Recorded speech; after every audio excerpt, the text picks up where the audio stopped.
नमस्कार। ज्योतिष सीखे कार्यक्रम में अभी तक हम मंगल बुध बृहस्पति शुक्र शनि से बनने वाले पंच महापुरुष योग, चंद्रमा से बनने वाले अनफा सुनफा दुर्द्रा केमुद्रुम योग के बारे में पढ़ चुके। अब प्रश्न ये आता है जी, इन 6 ग्रहों से कोई योग बन रहा है तो क्या सूर्य से भी कोई योग बनता है? तो आज की जो कक्षा है उसमें हम सूर्य से जो योग बनेंगे और कैसे बनेंगे, उनके फल क्या हो, उस पर चर्चा करेंगे। तो जिस प्रकार हमने चंद्रमा को किसी कुंडली के एक भाव में रखा था, तो उसी भांति सूर्य को भी इस जन्म कुंडली के किसी एक भाव में पहले स्थित करते हैं। किसी भी राशि में हो सकता है। तो आप बताएं, सूर्य को हम कुंडली के किस भाव में रखें? पंचम भाव में। सूर्य को यहां रखते हैं, ठीक। जैसे चंद्रमा के हमने योग पढ़े कि चंद्रमा से 12वें कोई है, दूसरे कोई नहीं। चंद्रमा के दूसरे कोई ग्रह है, 12वें कोई नहीं। या चंद्रमा के आगे पीछे कोई ग्रह है, या चंद्रमा के आगे पीछे कोई ग्रह नहीं है। उसी भांति सूर्य की स्थिति भी देखेंगे कि सूर्य जहां बैठा है वहां से उसके आगे उसके पीछे कौन सा ग्रह है। तो इन योगों के नाम क्या होंगे? शुभवेशी, शुभवासी और उभयचरी। उभयचरी का अर्थ क्या होता है? उभय मतलब जिस दोनों तरफ, क्योंकि हम दोनों तरफ देखेंगे। जैसे उसमें दुर्धरा था दोनों तरफ के लिए, इसमें वर्ड यूज होगा उभयचरी। क्लियर यहां तक? शुभवेशी योग कब बनेगा? जैसे उसमें हमने देखा चंद्रमा से बनने वाले योग में ये 5 ग्रह की प्रधानता थी, सूर्य का कोई रोल नहीं था। उसी भांति क्योंकि अब ये सूर्य से योग बनेगा तो इसमें चंद्रमा का कोई भी रोल कहीं पर नहीं आएगा। हम जो ग्रह देखेंगे कि सूर्य से 12वें या दूसरे बैठे हैं, उसमें ये 5 ग्रह देखे जाएंगे। राहु केतु भी नहीं, क्योंकि राहु केतु तो जैसे ही आप सूर्य के साथ लगाओगे वो वैसे ही शुभता नहीं रही, ठीक, क्योंकि ग्रहण योग बन जाएगा। तो अब आप सूर्य अगर पंचम में है और सूर्य से दूसरे भाव अर्थात सूर्य से अगले भाव में, तो कौन सा योग बना? शुभवेशी। शुभवेशी। अब बताओ ये शुभवेशी योग की क्या डेफिनेशन समझे अभी तक आप? अगर मैं कहूं शुभवेशी योग तो आप क्या समझे अभी तक? इसका मतलब ये है कि सूर्य जिस भाव में स्थित है उससे अगले भाव में, जैसे कि अभी हम एग्जांपल लिया पंचम भाव में सूर्य है, तो उसका अगला द्वितीय भाव जो होगा वो हो गया छठा भाव। तो छठे भाव में मंगल बुध बृहस्पति शुक्र शनि में कोई भी अगर ग्रह स्थित है या एक से ज्यादा ग्रह स्थित है तो शुभवेशी। शुभवेशी। तो इसमें से कोई भी एक ग्रह मान लेते हैं एक बार एग्जांपल के लिए, एक से ज्यादा भी हो सकते हैं। जैसे यदि आज की स्थिति देखें तो आज 2 ग्रह एक साथ चल रहे हैं, बृहस्पति और शनि। हालांकि ठीक है, सूर्य मीन में और ये मकर में गैप आ गया, लेकिन यही अगर 10-15 दिन पहले किसी की कुंडली होती तो उसमें सूर्य से पीछे के ग्रह में, सूर्य कुंभ राशि में होता और मकर राशि में 2 ग्रह, यानी सूर्य से पीछे 2 ग्रह आते हैं। कौन से? बृहस्पति और ये शनि। लेकिन आज नहीं है क्योंकि अब सूर्य मीन राशि में चला गया, तो एक से ज्यादा भी आ सकते हैं। तो अब आपने कहा सूर्य से दूसरे भाव में, यहां पे हमने रखा शुक्र, क्योंकि वैसे भी अगर आप कुंडली देखोगे सूर्य से शुक्र और बुध 45 डिग्री से ज्यादा दूर जाते नहीं है, इसीलिए 90% कुंडलियों में तो सूर्य के साथ बुध बैठा ही मिलेगा। बहुत कम कुंडली होंगी जिसमें सूर्य आगे या पीछे चला जाएगा, और ऐसा तो बिरला ही होता है कि शुक्र सूर्य से तीसरे भाव में हो। वो डिग्री वाइज होगा, मान लीजिए शुक्र यहाँ पे 28 डिग्री का है और शुक्र यहाँ पे 5 डिग्री का या 3 डिग्री का, इस प्रकार। नहीं तो सूर्य बुध शुक्र लगभग एक दूसरे के साथ ही चलते हैं कुंडलियों में, या 99% कुंडलियों में यही देखोगे। तो आपने कहा सूर्य से दूसरे भाव में शुक्र विराजमान है, स्थित है। शुक्र का उदाहरण है, इट में भी एनीवन आउट ऑफ दीस, कोई भी हो सकता है। तो शुक्र से दूसरे भाव में इन 5 में से कोई भी एक ग्रह या एक से अधिक ग्रह है, तो कौन सा योग बना? शुभवेशी। शुभवेशी। तो जैसा कि एज द नेम सजेस्ट इटसेल्फ, नाम क्या है इसका? शुभ। शुभ का अर्थ क्या हुआ? अच्छा। शुभवेशी अर्थात अच्छा है ये योग, प्लस में है। आपने किसी बच्चे की कुंडली में देखा, जातक की कुंडली में देखा कि भी सूर्य से योग बन रहा है, अच्छा है, मजबूत कुंडली है। फिर चंद्रमा की बात ही चलेंगे। ऐसा भी तो हो सकता है कि सूर्य से अगले भाव में कोई भी ना हो, इन 5 में से पीछे हो सकता हो। ये भी तो हो सकता है कि आगे ना हो पीछे हो। तो मान लो इसमें से द्वादश भाव में, हाँ, सूर्य से द्वादश जो होगा उसमें मान लीजिए शनि ले लेते हैं एग्जाम्पल, कोई भी हो सकता है, इट में भी एनिमल है ना, इसको शब्द पकड़ के नहीं चलना है ग्रह का कि सूर्य से शनि देखना है, कोई भी ऊपर लिखे 5 ग्रहों में से मंगल बुध बृहस्पति शुक्र शनि कोई भी हो सकता कोई भी हो सकता है, ठीक है। अब मान लीजिए इस कुंडली में सूर्य से द्वादश भाव में शनि है, तो ये कौन सा योग बना? है। शुभवासी। शुभवासी। तो अगेन नाम के अंदर ही शुभ है तो शुभता आ गई। क्लियर? तीसरी कंडीशन, जैसे हमने चंद्रमा के योग पढ़े, अनफा सुनफा दुर्धरा, तो दुर्धरा क्या था? चंद्रमा के आगे और पीछे दोनों जगह ग्रह थे, तो सूर्य के साथ भी तो हो सकता है कि शनि यहाँ बैठे और शुक्र यहाँ आ जाए, कोई भी आ सकता है, शुक्र मान लेते हैं, इसमें भी यानी बना। तो ये योग क्या बनेगा? उभयचरी। उभयचरी, उभयचरी अर्थात दोनों तरफ जिसके होता है। जब राशियां पढ़ते हैं तो भी देखते हैं पृष्ठोदय है, अभ्योदय किस प्रकार से है, लेकिन वो सामान्य प्रेडिक्शन में इतनी काम नहीं है। जब प्रश्न जातक पढ़ेंगे या प्रश्न शास्त्र का अध्याय पढ़ेंगे तब आपको राशि का वो भी देखना पड़ेगा कि राशि पृष्ठोदय है कौन सी राशि है, क्योंकि वो प्रेडिक्शन में फिर काम आएगी। अभी शुरुआत में इतना काम नहीं आती थी, इसलिए वो छोड़ दिया था। तो सूर्य से मान लीजिए अगली राशि है शुक्र, ठीक, और पीछे है कोई ए और बी, दोनों जगह कोई ना कोई ग्रह है, मोर देन वन भी हो सकते हैं, तो बनेगा उभयचरी। डेफिनेशन के हिसाब से चलेंगे, कैटेगरी अपने आप बन जाएगी, अर्थात सूर्य से आगे कोई ग्रह है शुभ वेशी, इट इज ऑलमोस्ट कि आदमी जो राजा के समान ही हो जाएगा। प्राचीन काल में राजा रजवाड़े बहुत होते थे तो राजा से अब्यूज होता था, आज के हिसाब से समाज में सम्मानित होगा, अर्थ मजबूत होगा, धन संपत्ति सब होगी और अथॉरिटी भी होगी, खाली धन नहीं होगा, क्योंकि राजा के लिए क्या जरूरी है? अधिकार का होना, उसके आदेश का पालन किया जाए, वो होगा राजा। धन तो बहुत लोगों के पास है, मंत्री पद जैसे ये जो है इसके आदेश की पालन होगी, ये आदेश देगा, बल्कि हो सकता है ये मंत्रियों को भी आदेश दे, किसी कंपनी का सीएमडी हो जाएगा, ठीक है, इस तरह से इसके नीचे बहुत से लोग काम करेंगे जो इसके आदेश का पालन करेंगे और धनवान होगा, सारे सुख होंगे। सूर्य से यदि अगले में कोई ग्रह है, सूर्य से पीछे कोई ग्रह है, कोई भी प्लस मार लेते हैं एक बार, तो नंबर 2 वाला बनेगा कौन सा? शुभवासी। ये इसके मुकाबले हल्का है लेकिन ये भी मजबूत है, इसमें आदमी ऑलमोस्ट किंग नहीं बनेगा, लेकिन उसके पास भी सत्ता रहेगी, वो राजाओं के पास रहेगा, top leadership, top executives, top class businessman, elite class में उसका बैठना होगा, कुलीन वर्ग के अंदर। वो अपने आप में बहुत बड़ा कुलीन हाई लेवल ना बन पाए, लेकिन वो ऐसे लोगों में बैठेगा जहाँ पे जाने के लिए उसके पास भी महंगी कार होंगी, महंगे कपड़े होंगे, महंगे जगह के एड्रेस दिखाने के लिए होंगे, तो अर्थात ये योग भी समाज में अच्छा है। तीसरा योग कौन सा है? जब दोनों में ही कोई है, कैटेगरी वाइज डाउन होते चलेंगे। सबसे मजबूत है सिर्फ आगे होना, फिर मजबूत है पीछे होना, फिर है दोनों का।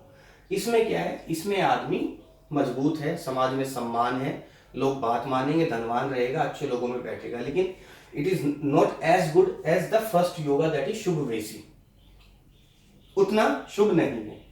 क्लियर? यहाँ पे 3 योग कौन से बने? शुभ वेशी, शुभवासी और उभयचरी। हमारा चौथा योग कौन सा बना था उसमें चंद्रमा के साथ जब पढ़ रहे थे, जो नेगेटिव था? केमद्रुम, जहां पर हमारे अनफा सुनफा दुर्धरा पॉजिटिव थे, तो एक नेगेटिव आया, कौन सा? केमद्रुम।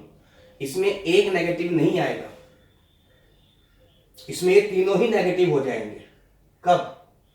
अभी हमने क्या कहा उदाहरण देते हुए कि सूर्य से आगे शुक्र है और पीछे शनि है, कोई भी ग्रह है।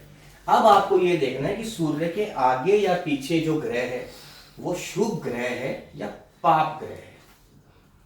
इसलिए हमने उदाहरण में शनि लिख के उदाहरण बता दिया, क्योंकि एक का नाम लेना था, लेकिन अब हम बात करेंगे पाप ग्रहों की और शुभ ग्रहों की। क्लियर जी? आपको एक बार पढ़ाया था पाप ग्रह और शुभ ग्रह। कुंडली में ग्रहों हमारे पास कितने ग्रह हैं? 9 ग्रह। तो 9 ग्रह 3 या 4 कैटेगरी में है। एक जो है परमानेंट शुभ होते हैं। शुभ कौन से होंगे? 4, लेकिन इस 4 में 2 ही परमानेंट शुभ होते हैं, मैं आपको बताऊंगा। आप एक सामान्य भाषा में बात करोगे 4 ग्रहों को शुभ बताओगे, लेकिन हम पहले वो लेंगे जो परमानेंट होते ही होते हैं। कौन कौन से हैं? बृहस्पति और शुक्र, ये है परमानेंट शुभ। परमानेंट शुभ क्यों कहा? इसके अलावा 2 शुभ ग्रह होते हैं, चंद्रमा और बुध। लेकिन चंद्रमा और बुध हमेशा ही शुभ ग्रहों की श्रेणी में नहीं आते। यदि चंद्रमा क्षीण चंद्रमा है, कमजोर चंद्रमा है, और बुध पाप ग्रहों के साथ स्थित है कुंडली में, तो बुध भी उस कुंडली में पाप ग्रह काउंट हो गया, और चंद्रमा क्योंकि क्षीण चंद्रमा है तो वो भी शुभता हो गया। लेकिन बृहस्पति और शुक्र हमेशा ही शुभ रहेंगे, इसलिए मैंने क्या कहा, ये दो परमानेंट है, इन दो की स्थिति डिपेंड करेगी कि ये किसके साथ बैठे हैं, किस स्थिति में है। उसी प्रकार कुछ पाप ग्रह भी हैं। पाप ग्रह हमारे हैं, सबसे पहले सबको पता है जिससे लोग डरते हैं, शनि, ठीक, डरते हैं ना, और मंगल, ये दो हमारे परमानेंट पाप है। राहु भी इसी के साथ आता है।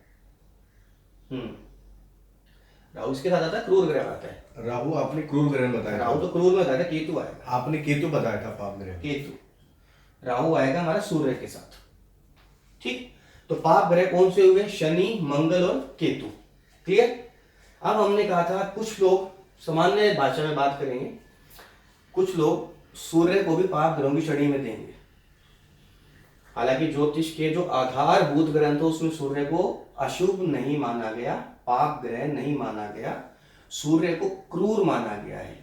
और क्रूरता का मतलब, क्योंकि सूर्य प्लेनेटरी कैबिनेट में, ग्रहों के मंत्रिमंडल में सूर्य राजा है, तो राजा का थोड़ा क्रूर, कठोर होना जरूरी है। कठोर राजा ही निर्णय ले सकता है। अगर राजा के मन में ये बात है कि इस निर्णय से इसका नुकसान होगा, ये लोग परेशान होंगे, निर्णय नहीं लिया जाएगा। तो सूर्य को पाप नहीं कहेंगे, सूर्य को कहेंगे क्रूर ग्रह। तीसरी डेफिनेशन क्या हुई, क्रूर ग्रह। क्रूर, इसमें सूर्य आ गया, राहु आ गया, ठीक। अब हमने क्या कहा, अभी तक हमारी डेफिनेशन जो हम पढ़ रहे थे कि शुभवेशी, शुभवासी, उभयचरी। लेकिन अब जब पाप पाप पाप पढ़ोगे तो क्लियर होगा कि इसके आगे पीछे शुभ ग्रह होंगे तो शुभ बनेगा, ठीक, इसीलिए नाम शुभ है। अर्थात सूर्य से अगले भाव में शुभ ग्रह हो, अर्थात शुक्र हो या बृहस्पति हो या मजबूत चंद्रमा और पाप ग्रहों से दूर बुध हो। पाप ग्रहों में नहीं हो, इन चार में से कोई हो तो बनेगा शुभ। लेकिन इन चार की जगह मान लीजिए सूर्य के अगले भाव में अपना है शनि, क्लियर। यदि इस कुंडली में हमने कहा सूर्य से दूसरे में होना चाहिए, बोला जी बिल्कुल है, बहुत अच्छी बात है, बोला लेकिन नेगेटिव क्यों है, बोला क्योंकि आपने ये नहीं देखा कि सूर्य से दूसरे में जो ग्रह है, ग्रह तो है लेकिन वो पाप ग्रह है। तो जैसे ही सूर्य से दूसरे ग्रह में पाप ग्रह आया तो वो शुभ वेशी ना बन के पाप वेशी हो जाएगा, शुभता खो देगा, पापता आ जाएगी, क्लियर। इसी भांति सूर्य से 12वें में कोई पाप ग्रह हो, पाप ग्रह दो बताए, शनि मंगल जो है ही, बाकी कुंडली के हिसाब से चंद्रमा क्षीण है और बुध यदि पाप ग्रहों के साथ है, और केतु आपने पाप ग्रह, केतु हो गया, ठीक। तो यदि मान लीजिए यहां पर आप मान लेते हैं मंगल को, क्योंकि अब आपको पता है, दोबारा रिवीजन हो गया, अच्छी बात है कि शुभ ग्रह कौन है, पाप ग्रह कौन और क्रूर ग्रह कौन है। हमने कहा यदि सूर्य के आगे या पीछे शुभ ग्रह है, ठीक। तो मैं केतु का जिक्र क्यों नहीं किया अभी जब आपने कहा पाप ग्रहों में, इसलिए नहीं किया क्योंकि अभी हम इन 5 ग्रहों की बात करें, इसमें केतु का था नहीं, इसीलिए था। लेकिन क्योंकि वो है इसलिए आपने बोल दिया। अभी हम इसको केतु राहु को कनेक्ट नहीं करते इससे, ठीक है, योग से। अभी हम सिर्फ इन 5 में देखेंगे। तो इन 5 में कौन है, मंगल नेगेटिव, शनि नेगेटिव, बृहस्पति शुक्र पॉजिटिव, बुध का देखना पड़ेगा, चंद्रमा का तो रोल ही नहीं है, ठीक है। तो इन 5 में से जो शुभ ग्रह हैं, यदि शुभ ग्रहों के कारण योग बनेंगे तो शुभ वेशी, शुभवासी, उभयचरी। यदि इन 5 में से जो 2 परमानेंट पाप ग्रह और बुध की स्थिति पे डिपेंड करेगा, उसके कारण बनेगा, तो वो पापवेशी, पापवासी और पाप उभयचरी। बोले इससे क्या फर्क पड़ेगा कुंडली पे, कुछ योग तो बना ही ना, बोला बिल्कुल पड़ेगा। कैसे, एक योग बना शुभवेशी, शुभता के कारण हमने उसके योग पढ़े, शुभवासी शुभवेशी से थोड़ा डाउन, उभयचरी नंबर 3rd कैटेगरी का। लेकिन पापवेशी, पापवासी, पाप उभयचरी बिल्कुल रिवर्स हो जाएगा।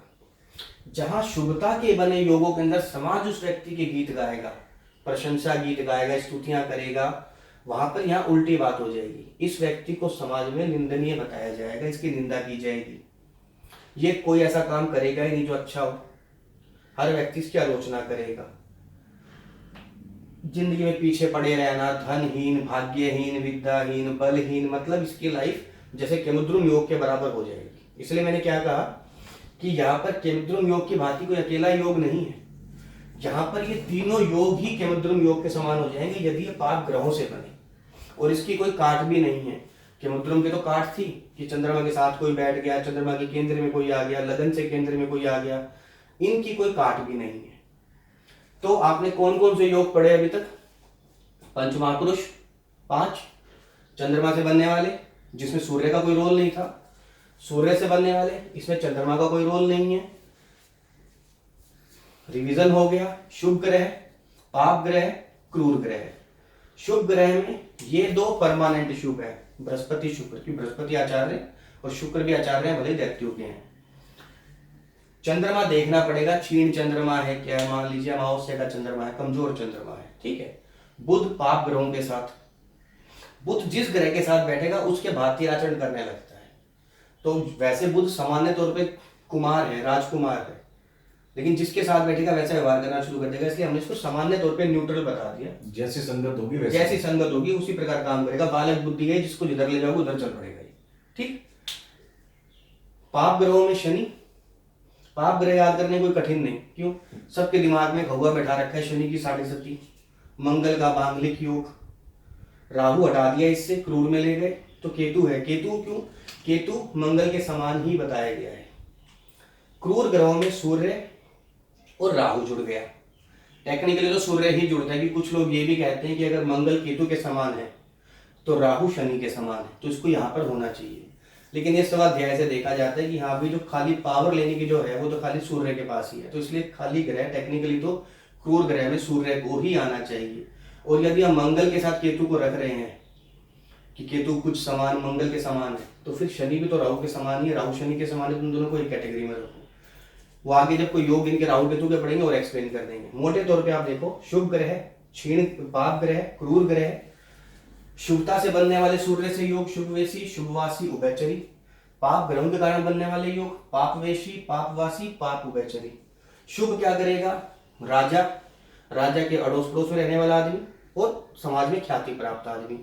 नेगेटिव में जितने भी नेगेटिव हो सकते हैं, बलहीन, विद्याहीन, गुणहीन, धनहीन, समाजहीन, निंदित कर्म करने वाला या समाज द्वारा आलोचना ही पाने वाला, ये पाप जहाँ पे यूज हो जाएगा पाप ग्रह उसके कारण होगा। तो आपके हमारा क्योंकि योग चैप्टर शुरू किया था हमने, तो पंच महापुरुष, चंद्रमा के योग, सूर्य के योग यहां तक क्लियर हो गए, ठीक है, डन जी। अब इसके आगे आप पढ़ेंगे लगन और भावों से बनने वाले योग, कि लगन के अगर आगे पीछे कोई ग्रह तो कैसे योग बताया जाएगा, ठीक है। नाभस योग पढ़ेंगे, उसमें ग्रहों की राशियां वगैरह नहीं आएंगी, वो लगन से देखा जाएगा सब कुछ, ठीक है। अच्छा, धन्यवाद।